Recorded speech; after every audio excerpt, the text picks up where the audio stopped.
All right. Hi, this is William Ramsey. Welcome to William Ramsey Investigates. On tonight's show, I have a very special guest. His name is Jonathan Mitchell. Now, his book popped up on my Amazon feed when I was researching other books. And the title of his book is Before Son of Sam, The Submerged History of the Yonkers Cult. I read it, took notes, and it was interesting because I'd seen it before I even talked to Manny Grossman about kind of some of the background of the Son of Sam. And I also read Wicked King Wicker, or interviewed the writer of Wicked King Wicker, Michael Benson, this year, and then did a show with Roberta Glass on the Sons of Sam documentary. So I know a little bit of background, and I haven't read The Ultimate Evil in a long time, but I really need to read it again. But Jonathan has done an excellent job of kind of looking past some of the cover stories of the Son of Sam and really kind of researching the past. So I'm looking forward to talking to him about his book. So Jonathan Mitchell, are you there? Yes. Awesome. Well, thanks for agreeing to the interview. This isn't your only book. You published this one February 2020, but you also did a fictional kind of version inspired by Son of Sam, if my memory serves me correct, titled The Agent, and then you were included in kind of a compilation of fictional writing titled Kitchen Sink Gothic too, right? That's right. Yes. And so can you talk or tell the audience what piqued your interest in this Son of Sam and your kind of unique look at the events, like the historical events behind the Sons of Sam deaths? Yes, absolutely. I read Maury's book about 25 years ago and was really interested in it, found it fascinating. And I thought he had done all the research that needed to be done because you pick up, it's a big book and it seems pretty exhaustive. But then a couple of years ago, Maury, as a lot of the viewers probably know, used a lot of aliases for different figures in the cult.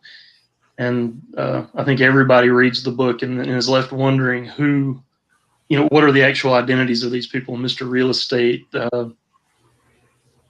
people like that, code names for leaders of the cult. So here and there, I would do a Google search, just seeing if I could find clues to any of the true identities of these people. And I found a site called SOS Cult. This was, I guess, in late 2018, maybe. It's one of those. I don't know what it was on the WebBrain hosting site. So what you had was like a large chart of names and often photographs to go with them, but no text. So suddenly, late one evening, I had discovered all these names and photos, but I didn't know how they fit together, what the roles of these people were in the cult. So I started to do a little newspaper research. And after about a year, I had, piled up a list of names and notes and references to these people in mostly New York State newspapers. And I put the booklet together, and I've updated it since then. When it became obvious that there was an error somewhere in the book, I wanted to correct it and make sure that I had drawn the reader's attention to it. So the booklet has been updated a little bit since last February, and I've added a few pages here and there and some notations and stuff. But mainly what I wanted to do was put a narrative together where previously there had only been photos and names. So I tried to give credit everywhere that I could give credit, where I could find an actual name of a researcher who had, put information together. And I just wanted to, initially for myself and then for other people, just put a coherent narrative together of times and places and people, and where I make a supposition or a working hypothesis, I tried to make it clear that that's what it was, that I didn't have the final word on this or that situation. So by necessity, a lot of this kind of writing is speculative. So I tried to underscore that for the reader as much as possible. We have names and photos of people who unquestionably were involved, but sometimes you have to kind of fill in the blanks as far as situations go, where crimes that they were involved in, or specific events. You have to do some writing and some supposition to connect all the dots. So. And you went through what the Herald Statesman, I think, was one of the newspapers that you mentioned. Yeah.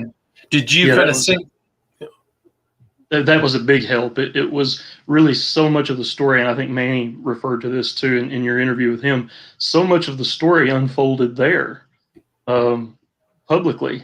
Hey, Jess, and it not the whole story, but for people who knew what to look for. A lot of the story actually appeared in the newspaper. And it's a really interesting thing about the Herald Statesman is that I believe it was more or less common knowledge in Yonkers that David Berkowitz had not acted alone. People knew that there was a pre-existing cult in Yonkers where Berkowitz lived, and that there had been a lot of strange activity in the years prior. Even Maury Terry, who was sort of loath to get into the details of the group prior to the Son of Sam killings, said that it had been active for at least 2 decades before Son of Sam even started. So really, Son of Sam was just it was the tip of a very large iceberg.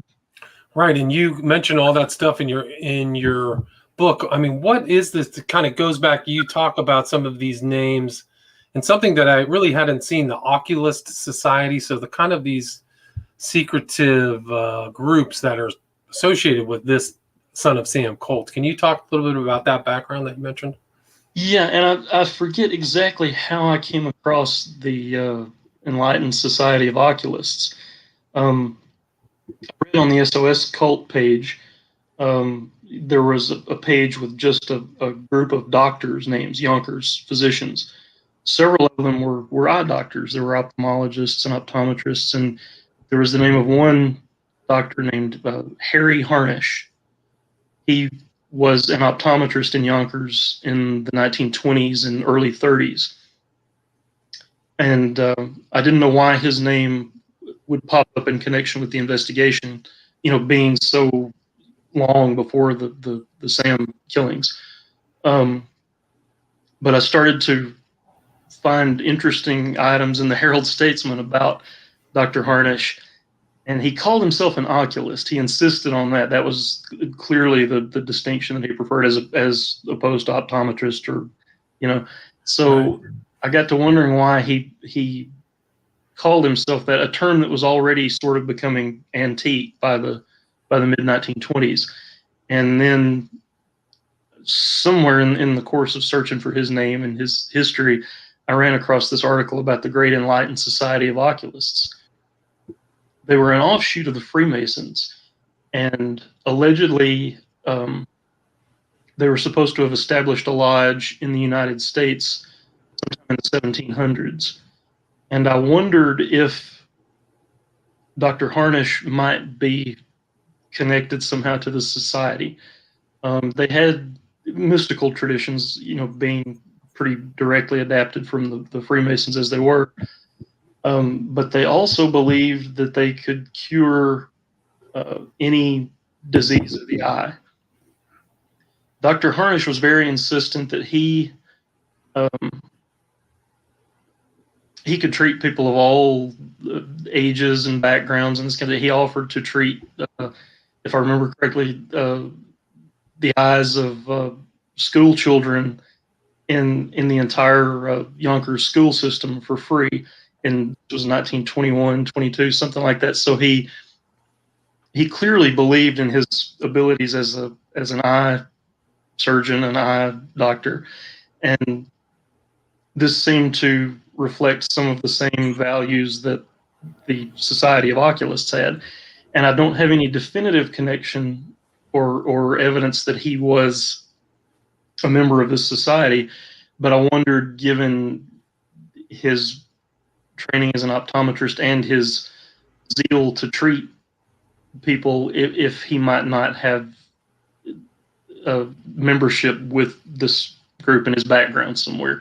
Even when he went to prison later in 1930, he offered to treat all the eye disorders of all the prisoners while he was in Sing Sing prison. So he lost his license to practice, of course, but he, even while in prison, he was a very zealous optometrist. And was it he or was it Johannan you mentioned who were doing illegal abortion? So they were definitely skirting the law if they were doing that. Yeah, I believe that was Dr. Johannan. He was a general practitioner in Yonkers at the same time that Dr. Harnish was an optometrist there. And we don't get the entire story in the paper, of course, because they were trying to be as delicate about it as possible. But it sounds as if Dr. Harnish got a young girl, maybe 13 or 14, pregnant, then took her to Dr. Johannan to perform the abortion. Dr. Johannan managed to maintain his practice when he got out of. He only did a sentence of, I don't know, I think 6 or 8 months or something in the county jail. Dr. Harnish's sentence was stiffer, and he had lost his license to practice by the time he got out. Gotcha. And there were always stories within Maury Terry that there were doctors and lawyers, skilled professionals were involved in the cult. And right. So there was also stories of like child trafficking and things like that. Can you talk about that and some of the stories of like child murder and things? Yeah, this recurs throughout the history of this group, as we find that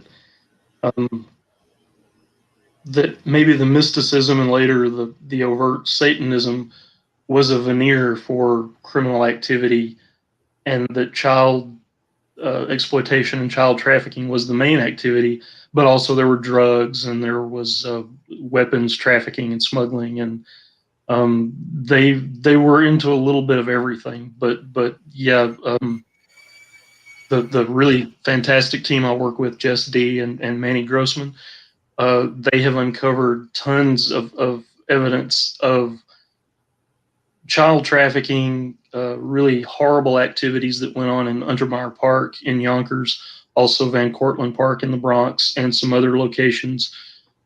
Just really the sickest stuff that this group engaged in. In the 1950s and 60s, they were alleged to have been. There was some mysticism, some ritual activity. They were always into children, and then sometime in the very late 60s or early 70s, allegedly a more openly violent,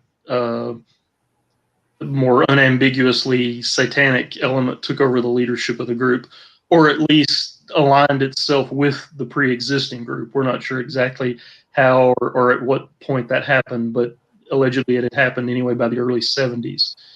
So right. And it kind of coincided with the growth of the Process Church and the movement of the Process Church, kind of to that area. I mean, outside of downtown New York, right? Was there? I can't remember where their main headquarters in New York were, but I'm positive that DeGrimston at some point who was the head of the Process, lived in New York. That's right. Well, in 1972, the Process Church bought a house in Pound Ridge, that's right, County. So the DeGrimstons were living there evidently a couple of years before they separated in 1974. And then the involvement of the Process gets a little more murky from there, because there were different offshoots, different branches. People had, I guess, theological or philosophical disagreements, and but yeah, the Process was around in Westchester County from at least 1972. Yeah, at least, right. And I mean, I think Manson said, or infamously said, me and DeGrimston are one, kind of like a play on, Christ saying me and my Father are one and the same. He kind of did that too. And there's definitely some Process influence in the Manson family, but the Process element, I think you said that it was confirmed that a high-ranking Process member was at meetings at Untermeyer Park. Is that correct? That's right. Yeah, and again, our the extent of the connection with the process, I'm not sure how deep it went. Well, I But can tell we you know this: that- they definitely emphasized the German Shepherd breed and That's moved true. on after and became best friend society. So they were definitely interested in animals, and so that German Shepherd element was in this Yonkers cult. I don't think there's any doubt about it. Oh, definitely, and maybe as far back as the 1920s. Again, that's something that I make just passing reference to in the booklet. There's no conclusive proof, but there are odd incidents here and there throughout the decades that indicate that maybe the cult had always been interested in, what the interest in German shepherds was. I don't know. I don't know what that had to do with their rituals or their theology. It's hard to say. But the process were definitely, this was a breed that they were interested in too. And yeah, the member of the church that we know, in fact, he was a founding member and a member of the original inner circle of 22 members of the Process Church, was a guy named Ken. He was from Australia. Ken was, and is his real name. As far as I know, he's still alive. Hmm. And he attended the group's rituals at Untermeyer Park in Yonkers. Yes. Wow. Yeah, I mean, it's pretty incredible because that is a really hardcore group. They're a lot like satanic, like SS members or things. You can read, Timothy Wiley was number 3 in the group, and he wrote a book, Love, Fear, Sex, Death. I included in my book, Children of the Beast. But you really see the internal organization of that group was very hardcore. They were very limited, but they were almost like Jesuits in their intensity, and they wore all those black outfits and the swastikas and really nihilistic, apocalyptic worldview. And you can kind of see a lot of that, in a lot of kind of Manson's outlook, and a lot of those crimes and stuff like that could be related to them. But they were a very tight group. You had to do things for to get up in the organization. You had to be in an outer level for 1 or 2 years, even before you moved up the scale. So they really kind of kept out people. They knew how to sift through people. But yeah, it was interesting too, because when I was reading your book, the name Jim Rothstein popped up, and I talked with him. And can you talk a little about what Jim Rothstein said about the events of Son of Sam? Oh, sure. Well, he was a detective with the New York police, and he was investigating a case, I believe, in the late 60s. Excuse me. He went to Untermeyer Park and found the remains of numerous shepherds. He didn't know what that meant at the time. Later, he connected that to the cult's activities, but at the time, he didn't know why there were so many dead German shepherds in the park. He later investigated a case in the early 70s where 2 boys, I believe 14 or 15 years old, had been molested and killed in a Manhattan apartment. And he had an informant who was in on these activities to some extent, and who provided him with information that there was a member of OPEC and there were a couple of CIA agents involved in the murder of these boys, and that the bodies were taken to Connecticut and buried on a farm somewhere. So Rothstein found a lot of the really scary stuff. And again, this was several years before we had a Son of Sam, before there were any of these shootings. 476, right? Right. There were already things happening, and had been happening for a long, long time. And they all appear to have generated from this cult in Yonkers. That was ground zero. And exactly who was responsible for this cult at the beginning, and who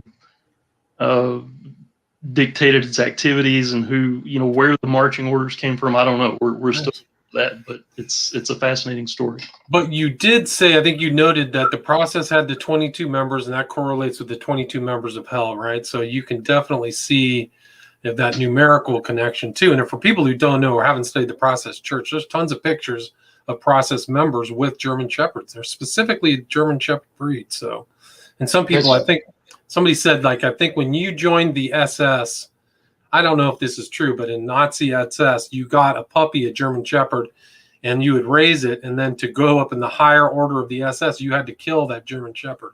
You ever heard that story? That's interesting. I've never heard that, but I'd like to know more about that. Well, I need to confirm that too, see if that's actually was really something that happened in Germany. But so you actually, but I mean, what's fascinating about your book too is you actually name names that I hadn't seen before. Can you talk about some of these characters like Peter Perez and Suzanne Conway? Oh, sure. And again, these were names I got from this website, SOS Cult, that kind of um, it'll be online for a while, sometimes as long as a year or so. Then the guy who created it takes it down again. It's gone for several months, and it pops back up again. But this was really, I mean, I wouldn't have been able to do any research at all without the names that he provided. So I found a lot of these names that Maury Terry made, veiled references to a lot of these people in his book, but I didn't know the real names until I went to this web page. But yeah, Peter Perez was a member of the group. This is the inner circle of the Yonkers group that met at Untermeyer Park. He had a pretty extensive criminal history, and in fact, he was arrested. I think 11 days before the first Son of Sam shooting in 1976 for posing as a police officer and holding a gun on a woman and getting in a car with her and directing her to some place or other. But Peter had spent time in facilities for the criminally ill, and he escaped from a facility, in fact, while he was serving a sentence for this 1976 arrest. And his family and acquaintances have a very colorful history in this story. Peter's sister was married to a Yonkers businessman who had he and Peter's sister both had some very shady dealings for which there were at least partial legal consequences later. But Peter also was involved with a fairly famous regional murder at the time, the murder of Anthony Wojcik, I believe is the pronunciation, in Mount Vernon. And Peter assisted his ex-girlfriend, Patricia Silverstein, with this murder. I don't know how extensive Patricia's connection to the cult was, but her brother, Norman Silverstein, was very deeply involved in the cult too. Right, and you said that Berkowitz and Silverstein live close to one another. So you just see this group are really kind of in close proximity. The cars, Berkowitz and stuff. You could see how it could metastasize and have these interesting social connections between all these people. And you see, it wasn't Silverstein a gun runner too or something? He wasn't. Yeah, he had trafficked some guns in from Pennsylvania. And actually, in late 1977, led the police on a chase through Yonkers. He was up to his eyeballs in this stuff. That was his role in the cult. He also allegedly was at some of the murder scenes too, the shooting scenes in Son of Sam, including the first one that Berkowitz did. Gotcha. And who was Suzanne Conway? Because you have a picture of her in the book, but it's interesting to see these people, because it just gives you an idea how pervasive, or what, how many people were really involved in this whole group, whether in the core membership or outside. But can you talk about her? Sure. She grew up very rough. She had just a sad, tragic, violent background in her family, and she started to have like a petty arrest record. She stole a record player and some other little small items from a neighbor in her apartment building when she was 17. As she got older, the arrests started to be for more serious offenses. She was with guys who were, had stolen guns. She was with a guy who was arrested by the FBI in Florida. Later, she was arrested along with her common law husband who had robbed a supermarket in Yonkers, things like this. And there are still, blanks in her history with regard to the cult. But she's just another one of these people who, you don't know how they found their way to the cult exactly, but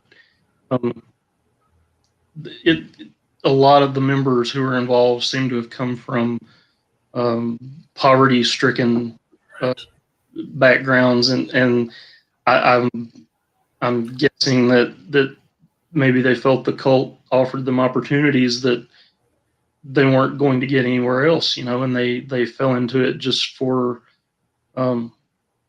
lack of anything more constructive in their lives, unfortunately. Right, they were kind of like shiftless, targeted needy kids. Yeah, they weren't like driven or something like that. They were kind of interesting characters altogether. And I think Maury Terry said, and you wrote in your book, like after the Son of Sam events, like 20 people in that area had suspicious deaths. Is that true? That's true. Yeah, nearly a couple of dozen people died mysteriously. So it wasn't just the Carr brothers. Right. There were a lot of more peripheral people. And this brings up an interesting question: is how did the cult determine who had to go and who survived? Because some of these people did survive. I've always been interested in that. What was the determining factor there? And I still don't know. I can't answer that. But yeah, so many of these people died in such bizarre ways in the couple of years after Berkowitz's arrest that it's really, really hard to chalk it up to mere coincidence. Right. Yeah, it's just a crazy story. And then you said in your book, process closed up after the event. When did they turn into the foundation? Did you know the date of that? They rebranded, right? I'm not sure exactly when they became the Foundation Faith of God, but yeah, it was at some point after the separation of Robert and Marianne de Grimston. There was something else too. The something or other Church of the Millennium. There were several names, ways that they attempted to rebrand themselves after all the satanic stuff began to fall out of fashion. And there is, I think it's even in my book, Children of the Beast, the number 3 guy, Wiley, was holding some kind of really intense kind of occult meetings in New York City. I never connected it to the Son of Sam, but he was number 3 in that whole group, and he was around New York. I got to go back and look at those times. But yeah, Wiley is an interesting character. He also has made some claims about his mother working for British intelligence, which I think are interesting in connection to the larger story. Right. But, I mean, these guys are all ex-Scientologists and very intelligent. I mean, these guys were super smart. Oh yeah. I don't think they with these people, I think it was a more studied thing. I don't think they fell into this activity by accident or for lack of anything better to do, the way that some of the more unfortunate people in Yonkers did. I think this was a more studied thing. I think these people were, not that the people in Yonkers weren't groomed for this too, but they were groomed in a different way. But yeah, those process people were definitely around in New York. I remember there's a meeting between Timothy Leary and the process, upstate New York, that they were at the Hitchcock house or whatever. So they're around, not in that specific vicinity, but they're around that area. There's a lot of stories about that I read. Yeah, they were around, and Berkowitz admitted that he went to Manhattan offices of whatever was left of the Process Church by that time in mid-1977 and talked to a Father Lars. I've seen a photograph of Lars. I don't know what his real name was, but they disbanded, I believe, in late 1978 or early 1979.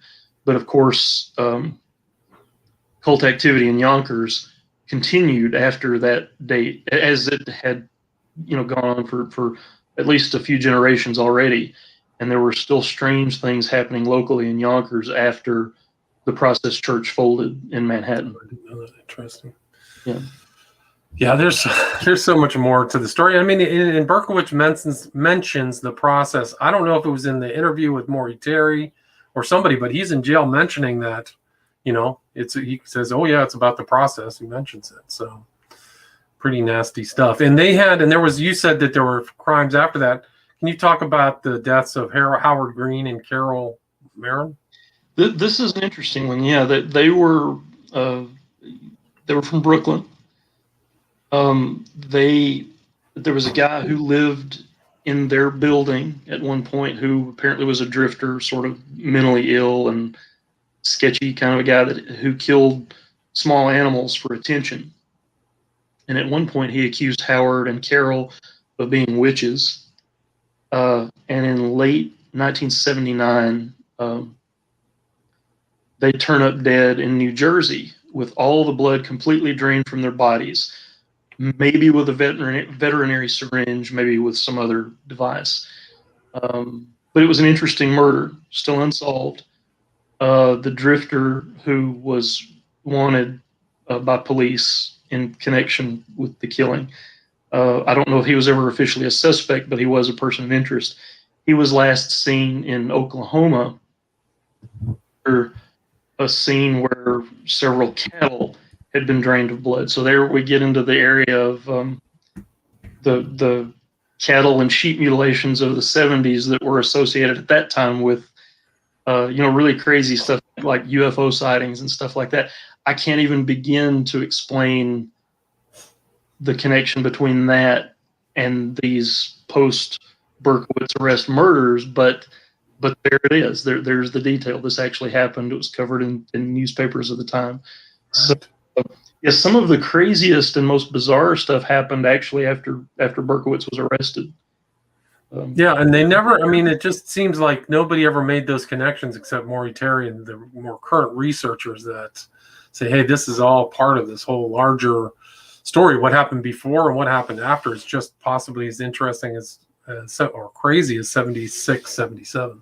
Yeah. There were some really bizarre events that happened in 78 and 79, and even on into the early 80s, suspicious deaths continued to occur. Right. What were was it Sisman and that girl also died? I think that Berkowitz talked about that in Manhattan. Yeah. That was what, 81 or something? Halloween of 81, Ron Sisman and Elizabeth Platzman. He allegedly filmed or videotaped the final Son of Sam shooting, the Moskowitz shooting, and he turned up dead with his girlfriend in their apartment in 1981. This was part of what the creator of the SOS cult site called the Purge. Pretty accurate term. Very accurate. It was definitely, yeah, he was part of the Purge. Yeah, really fascinating book. You talk about some other characters, Leon Stern and Radin. For people who don't know, what were their kind of involvement in this whole situation? Well, Leon Stern, he was one of Berkowitz's defense attorneys. He was killed in his own home by someone who allegedly was a burglar. This was in 1982. We have another suspect who was killed much later in his home by someone who was allegedly a burglar in 1996. This is someone who may or may not have been Maury Terry's Mr. Real Estate. Probably not Mr. Real Estate, but somebody who had CIA connections and probably was involved in the cult in some capacity. I thought it was interesting that they both were killed in their homes by quote unquote burglars, 14 years apart. That seemed like an interesting detail. Right. And Radin's whole story was very lurid as well. Like his background, the Cotton Club murders, they called it. Supposedly Menser. Did you ever find any validity of Menser being Manson too, and also being involved in the Son of Sam shootings? Did you ever hear that angle? I know Maury Terry was very vehement on this point. He absolutely believed that William Menser was Manson too, and I haven't found anything conclusive in that regard, unfortunately. But he was definitely a very sketchy guy, hanging out with sketchy people, Menser drugs, was a strange, murder, and a convicted murderer too. We should point out so that people know that the kind of activities he was engaged in were he was vicious. Yeah, really nasty guy. Yeah. And There's a question here from Jessica. John, do you have any opinion on the murder-suicide that Maury referenced in the epilogue of The Ultimate Evil, that of James McIntyre and Billy Fitzgerald? Yeah, and that's a great thing that Jessica has done some fantastic research on. I'm not sure what the ultimate answer is there.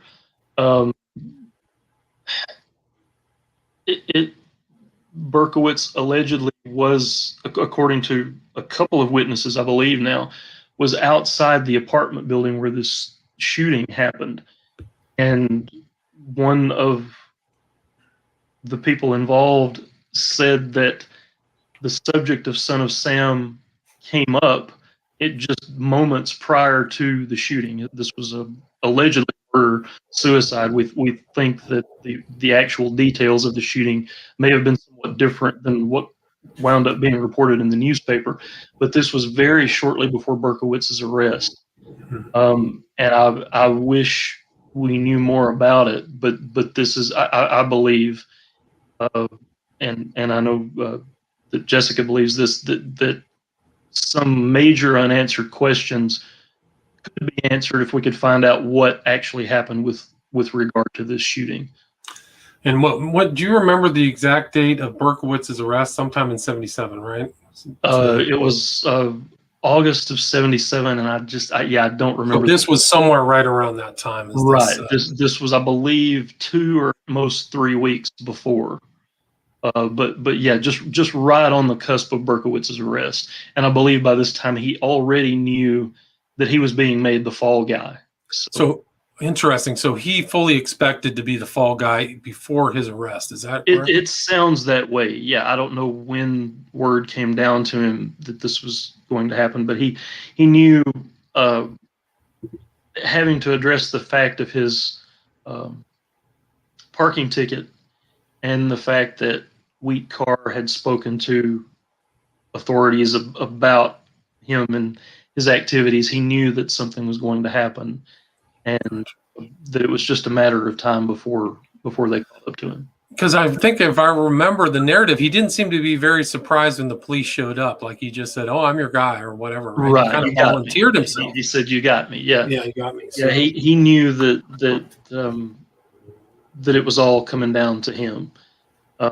And as he said later, he took responsibility for all the murders, A, because he had done 2 of the shootings, and B, because he was staying loyal to the group. Right. The group, family members of its members, and he didn't want his father or any of his other family to be hurt. So he went along and he took full responsibility for everything. So yeah. Great. Well, it's been a really interesting discussion. It's a great book. Again, the title is Before Son of Sam, The Submerged History of a Yonkers Cult. You can get it on Amazon.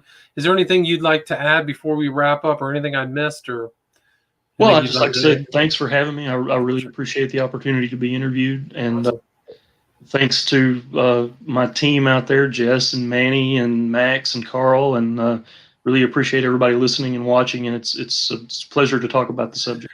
And what is your social media, or where can people, if they have any questions or anything, where can they reach out to you, or how can they contact you?